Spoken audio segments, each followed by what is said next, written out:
Mais je veux vous parler en tant que peuple issu de ce qu'on appelle l'ancienne région du Calabar. Êtes-vous conscient que Calabar, et même Akamkpa, n'est qu'une sorte de banlieue de Calabar? Êtes-vous conscient que tout le dessein de Dieu pour le Nigeria et pour l'Afrique de l'Ouest a été confié à ce territoire? D'accord, vous ne le savez pas. Alors laissez-moi vous ramener dans l'histoire. Parce qu'avant qu'il y ait une restauration de toutes choses, s'il vous plaît, écoutez-moi attentivement ce soir. Je ne vais peut-être pas aller dans la direction que vous attendiez, mais j'irai dans la direction que Dieu veut. Avant qu'il y ait une restauration de toutes choses, vous devez savoir, qu'avez-vous perdu? Où l'avez-vous perdu? Maintenant, êtes-vous conscient que la première capitale de l'Afrique de l'Ouest, pas du Nigeria, la première capitale de toute l'Afrique de l'Ouest, c'était Calabar? Le savez-vous seulement? Non, vous ne le savez pas. Ceux qui disent « Oui, monsieur », en quelle année? En 1891, Calabar était la capitale de toute l'Afrique de l'Ouest, y compris le Cameroun. Toute l'Afrique de l'Ouest, plus le Cameroun, était placée sous Calabar. C'était ici le quartier général. Et si vous parlez de restauration de toutes choses, savez-vous ce que vous avez perdu? Savez-vous qui vous êtes? Savez-vous ce qui vous appartient par héritage? Savez-vous ce que Dieu a d'abord donné à cette terre? Après avoir été la capitale de l'Afrique de l'Ouest en 1914, nous sommes devenus la capitale du Nigeria, lorsque le Nigeria amalgamé à Ikot Abassi dans la maison de l'amalgamation. Amen, amen, amen. Je vous ramène en arrière pour que vous sachiez qui vous êtes, avant de parler de restauration de toutes choses. Et c'est le spirituel qui donne naissance au physique. C'est une visitation spirituelle de Dieu sur l'ancienne région du Calabar qui a conduit Calabar à devenir le quartier général de l'Afrique de l'Ouest et du Nigeria. Qu'est-ce que je veux dire? Au 7e siècle, s'il vous plaît, prenez le temps de m'écouter, car je vais vous révéler des faits historiques que vous n'avez peut-être jamais entendus auparavant. Au 7e siècle, 2 fils de la nation Éphik furent emmenés en esclavage, et ils arrivèrent à Bristol. Leurs noms étaient Little Ephraim Robin et John Anaconia. Ils furent amenés à Bristol comme esclaves. Et lorsqu'ils arrivèrent à Bristol, Bristol se trouvait être le quartier général du ministère de John Wesley. Et à Bristol, ces 2 esclaves Éphik furent convertis. Ils furent baptisés dans l'eau par les propres mains de John Wesley lui-même. Et leur conversion fut si puissante. Leur conversion fut quelque chose qui secoua littéralement les fondements de la Grande-Bretagne. La nouvelle de leur conversion arriva jusqu'à la reine Victoria. Ils étaient tellement abandonnés à Dieu, tellement consumés pour Dieu. Et lorsque la nouvelle atteignit la reine, ils décidèrent, puisque ces hommes se sont véritablement convertis, puisqu'ils se sont véritablement repentis et qu'ils ne sont plus des païens, accordons-leur la liberté. Ils furent parmi les premiers esclaves de toute l'histoire de la traite négrière à être officiellement reconnus comme hommes libres en Europe. Pourquoi? Parce qu'ils avaient reçu l'Évangile. Parmi tous les esclaves venus de toute l'Afrique de l'Ouest, entassés comme esclaves. Les gens de Calabar furent les premiers esclaves à être convertis. Et à cause de leur conversion, et à cause de leur liberté, on leur posa alors une question. « Que voulez-vous faire de votre statut d'homme libre ?» Ils répondirent, « Nous voulons retourner à Calabar, parce que notre peuple est dans les ténèbres. Ils mangent des êtres humains. Ils égorgent des êtres humains comme sacrifices humains. Notre peuple est dans les ténèbres. S'il vous plaît, laissez-nous retourner chez nous, afin que nous apportions la lumière de l'Évangile à notre propre peuple. » Lorsque John Wesley entendit ce qu'il demandait, car il pensait qu'ils auraient demandé une grande position dans le gouvernement britannique, mais ils ne demandèrent rien de cela. Il fut profondément touché. Il dit, « Très bien, je vais préparer votre retour, mais lorsque vous repartirez, je vais vous transmettre un manteau. » John Wesley remit sa propre Bible aux 2 fils Éphik pour qu'ils retournent à Calabar avec la Bible de John Wesley lui-même. Si vous ne connaissez pas John Wesley, c'était l'homme qui, en 1750, déclencha un réveil dans 2 continents. Toute l'Angleterre, toute l'Europe, puis l'Amérique furent embrasés par un puissant feu de réveil. Et cet homme remit sa Bible personnelle aux 2 princes Éphik, en leur disant « Alors que vous retournez vers votre peuple, voici le bâton de relais que je vous confie. Mesdames et messieurs, cela peut vous choquer d'apprendre que la toute première Bible dont nous avons pu retracer l'entrée en Afrique était la Bible de John Wesley. Mon désir ce soir, c'est de vous parler en tant que peuple appartenant à ce qu'on appelle l'ancienne région de Calabar. Savez-vous que Calabar, oui, Ikotansa n'est qu'une banlieue de Calabar? Savez-vous que toute la destinée de Dieu pour le Nigeria et pour l'Afrique de l'Ouest a été confiée à ce territoire? D'accord, vous ne le savez pas. Alors laissez-moi vous ramener dans l'histoire. Parce qu'avant qu'il y ait une restauration de toutes choses, prenez le temps de m'écouter ce soir. Je ne suivrai peut-être pas la direction que vous attendez, mais je suivrai la direction que Dieu veut. Avant qu'il y ait une restauration de toutes choses, il faut d'abord savoir qu'as-tu perdu? Où l'as-tu perdu? Maintenant, écoutez bien. Savez-vous que la première capitale de l'Afrique de l'Ouest, pas du Nigeria seulement, la première capitale de l'Afrique de l'Ouest, c'était Calabar. Le saviez-vous seulement? Ceux qui disent « Oui, monsieur », en quelle année? En 1891, Calabar était la capitale de toute l'Afrique de l'Ouest, y compris le Cameroun. Toute l'Afrique de l'Ouest plus le Cameroun dépendait de Calabar. C'était ici le quartier général.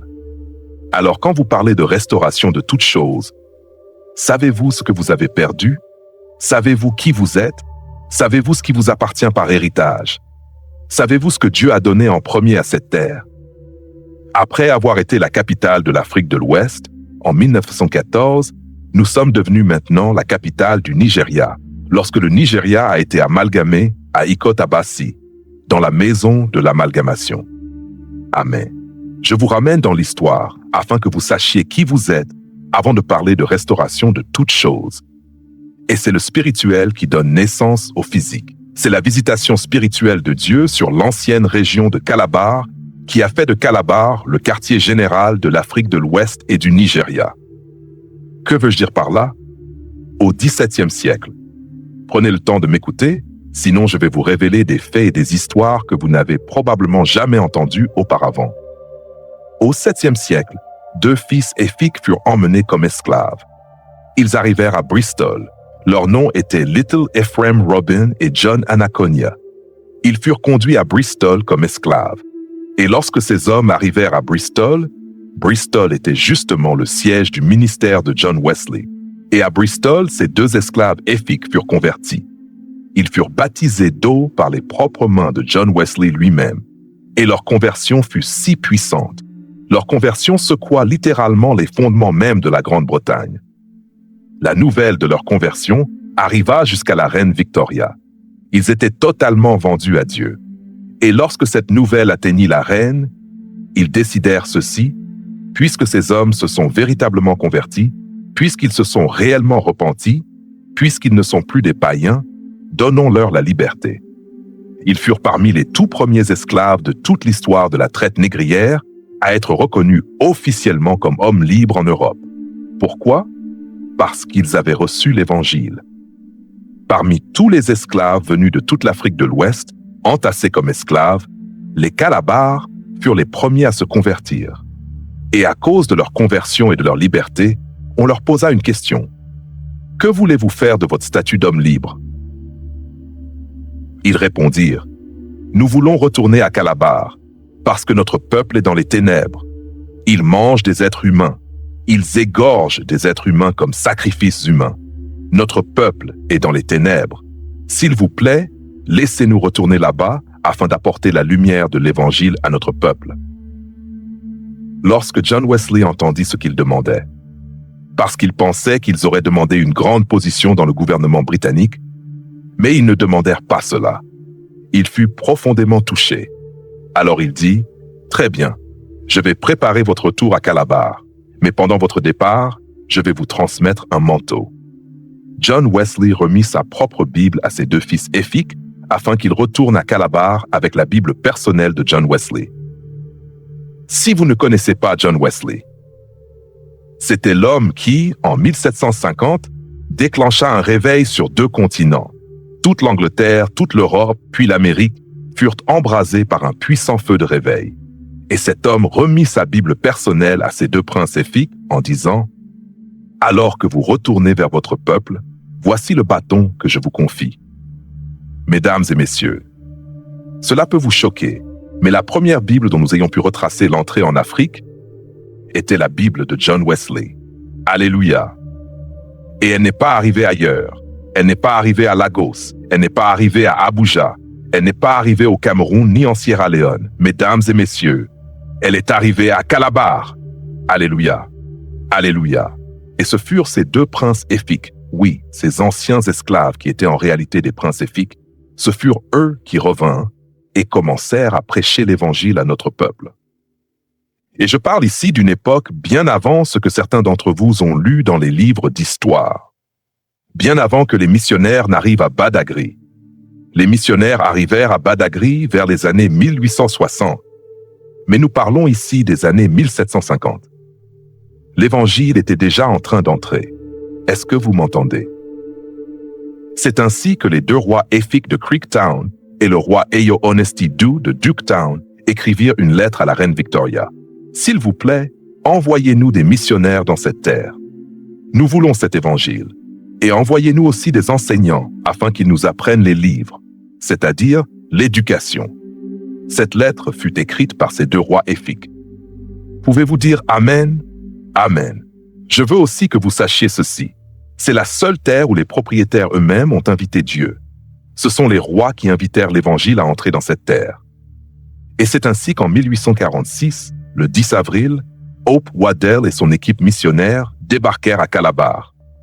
Lorsqu'ils arrivèrent à Calabar, Calabar devint l'ancienne porte d'entrée de l'Évangile au Nigeria et en Afrique de l'Ouest. Oh, vous ne célébrez pas cela. Alléluia, alléluia, alléluia. Alléluia au Dieu vivant. Vous ne comprenez peut-être pas à quel point cela est important. Monsieur, savez-vous que les dons et l'appel de Dieu sont sans repentance?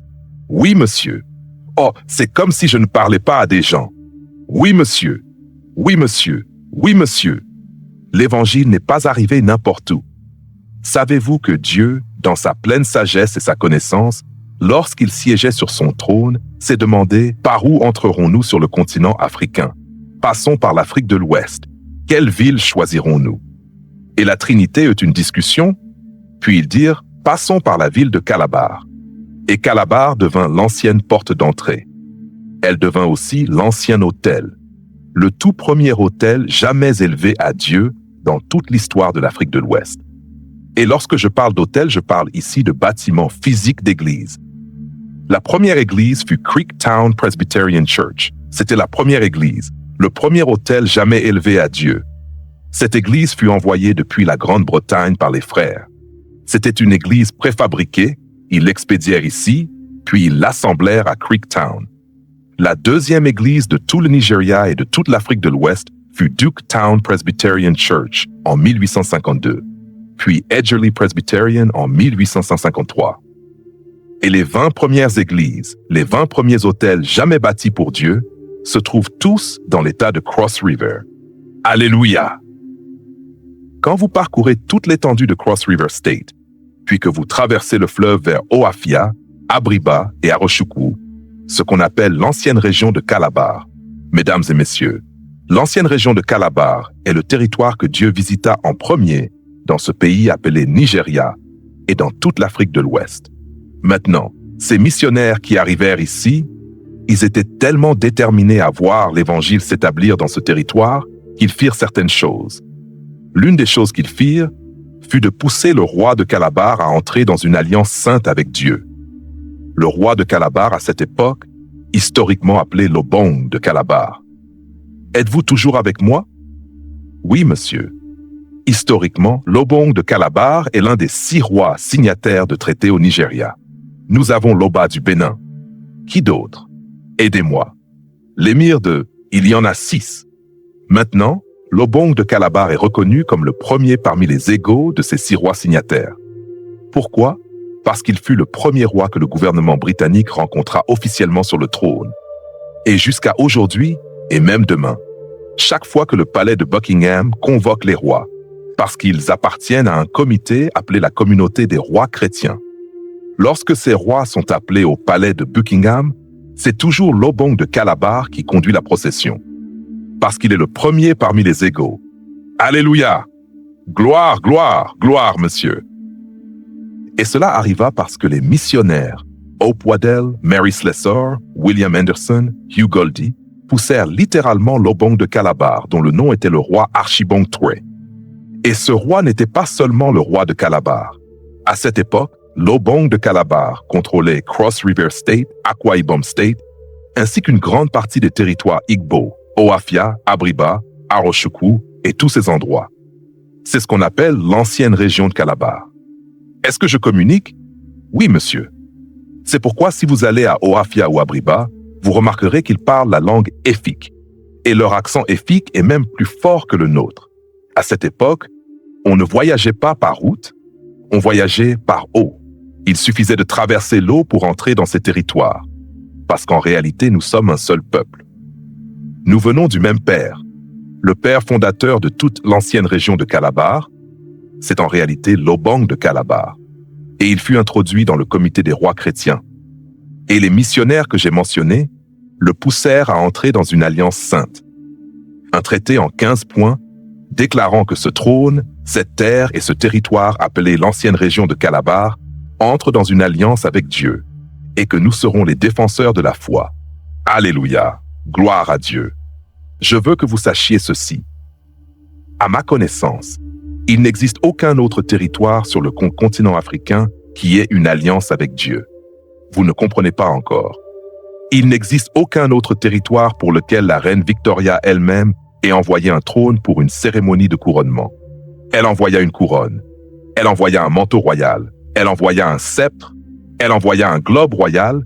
Et elle envoya aussi sa propre Bible. C'était la deuxième Bible arrivée en Afrique de l'Ouest dans ce territoire. La première était la Bible de John Wesley. La deuxième était la Bible de la reine Victoria. Puis ils envoyèrent ce qu'on appelait l'huile sainte de l'apothicaire pour l'onction et le couronnement de ce trône et de ce siège, comme défenseurs de la foi. Ah, certains d'entre vous ont déjà décroché mentalement parce que vous êtes en train de chercher des percées, des miracles et toutes ces choses-là. Eh bien, si c'est cela que vous cherchez, moi, ce n'est pas vraiment ce qui me préoccupe le plus. Il y a quelque chose de plus important sur cette terre que votre percée personnelle. Il y a ce que Dieu veut accomplir pour ce territoire. Alléluia. C'est cette alliance qui me maintient ici au Nigeria. C'est cette alliance qui me pousse à combattre le combat que je mène. Et mesdames et messieurs, ces missionnaires qui sont venus établir cette couverture spirituelle sur ce territoire, il y avait environ 100 missionnaires blancs qui sont entrés dans cette région. J'espère que vous le savez. Et en réalité, je sais que vous ne le savez pas. Parce que toutes ces choses dont je parle, on ne les entend pas. Ce ne sont pas les choses qu'on nous prêche quand nous nous rassemblons. On nous parle de percées. On nous parle de miracles. Prends, reçois. Mais vous ne recevrez rien. Parce que la vraie chose a été retenue. Jusqu'à ce que nous retrouvions la vraie chose. Maintenant, écoutez-moi bien. Si vous allez au cimetière presbytérien de Duketown à Calabar, vous verrez les tombes d'environ 50 à 60 missionnaires blancs. Allez à Hope Waddell, vous verrez encore 23 tombes de missionnaires blancs. Allez au cimetière de Creektown, vous verrez environ 30 tombes de missionnaires blancs. Écoutez la profondeur de ce que je suis en train de dire. Il n'existe aucune ville sur le continent africain qui possède autant de tombes de missionnaires blancs que Calabar. Alléluia! Gloire à Dieu! Je ne pense pas qu'un tel sacrifice, je ne pense pas qu'un tel travail puisse simplement disparaître ainsi. Et honnêtement, je ne sais pas quel christianisme nous vivons aujourd'hui. Je ne sais pas ce que les gens recherchent avec tant d'acharnement. Mais des hommes comme moi, voilà les prières que nous faisons chaque nuit, jour et nuit. Que leur sacrifice ne soit jamais vain. Laissez-moi vous dire autre chose.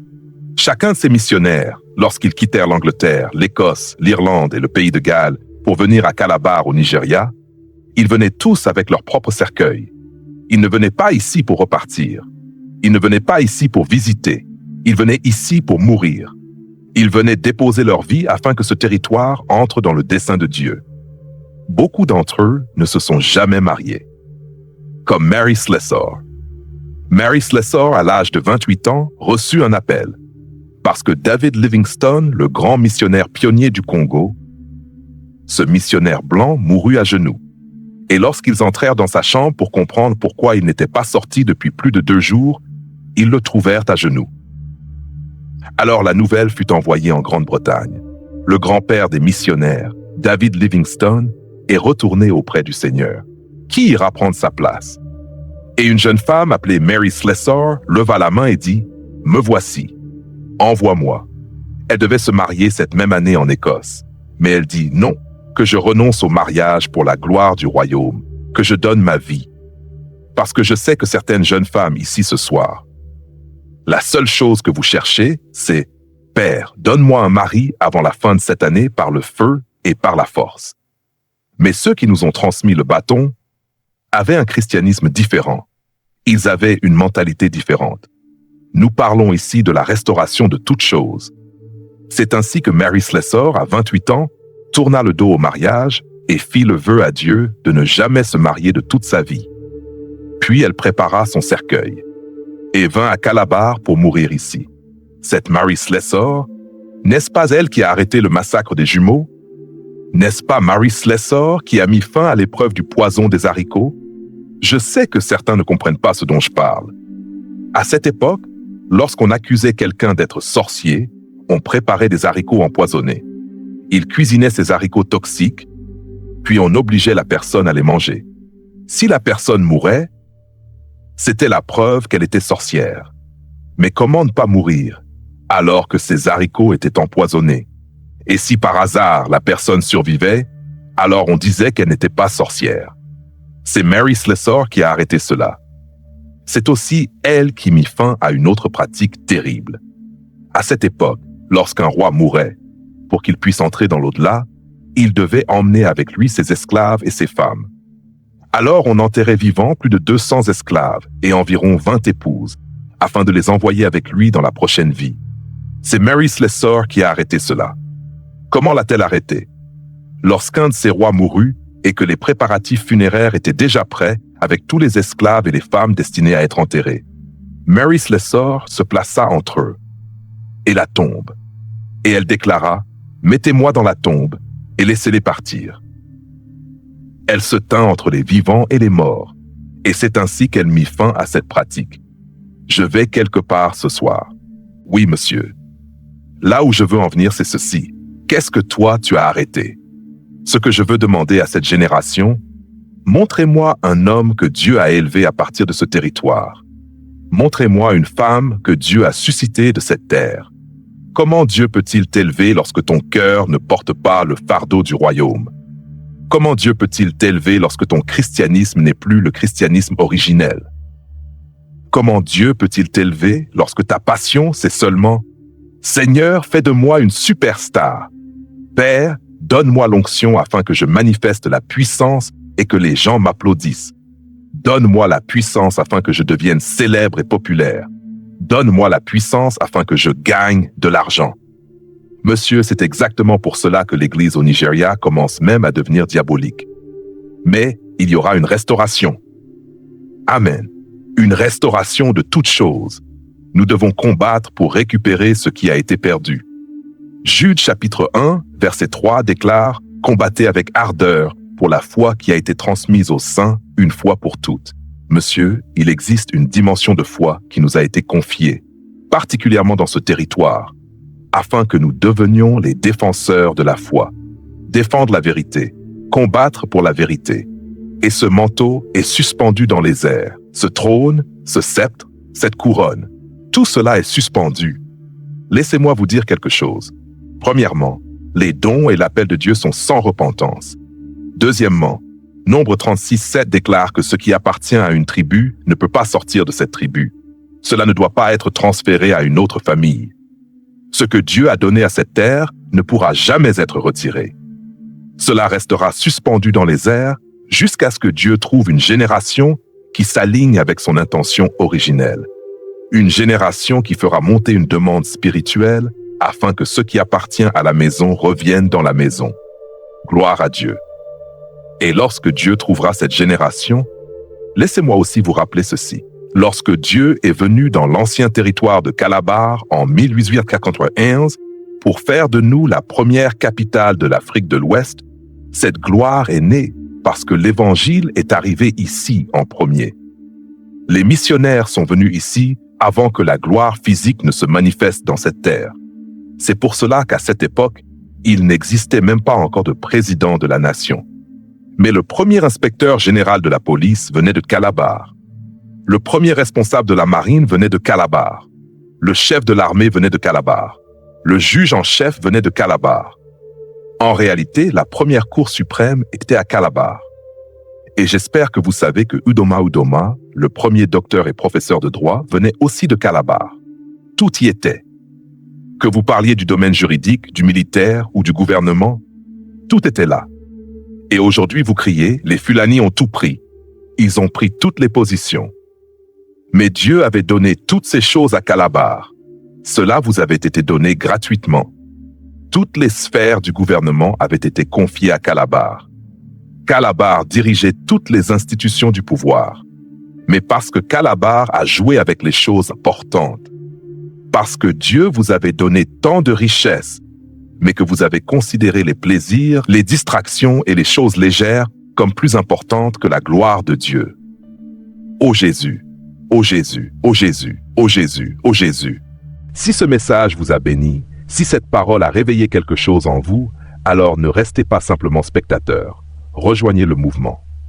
Bienvenue dans Vol avec les aigles. Ici, nous ne faisons pas que publier des vidéos. Nous bâtissons des hommes et des femmes de feu, des croyants solides, des disciples engagés. En devenant membre de la chaîne, vous entrez dans un cercle plus profond. Vous aurez l'accès en avant-première aux nouvelles vidéos avant tout le monde, la possibilité d'échanger directement avec des pasteurs sur des sujets spécifiques qui vous concernent réellement. La prière, le jeûne, le combat spirituel, la destinée, la famille, et vous pourrez échanger directement avec nous, poser vos questions, partager vos témoignages et grandir dans un environnement de foi et de feu. Ce n'est pas juste un abonnement, c'est un engagement à monter plus haut, à aller plus loin, à voler au-dessus des limitations. Si vous sentez que cette vision vous parle, si vous savez que cette année doit être différente, alors rejoignez-nous. Cliquez pour devenir membre dès maintenant et regardez le lien dans les commentaires. Il est temps d'arrêter de ramper. Il est temps de voler. Rejoignez Vol avec les aigles. Et n'oubliez pas de vous abonner à la chaîne pour ne rien manquer des prochains messages. On se retrouve dans la prochaine vidéo.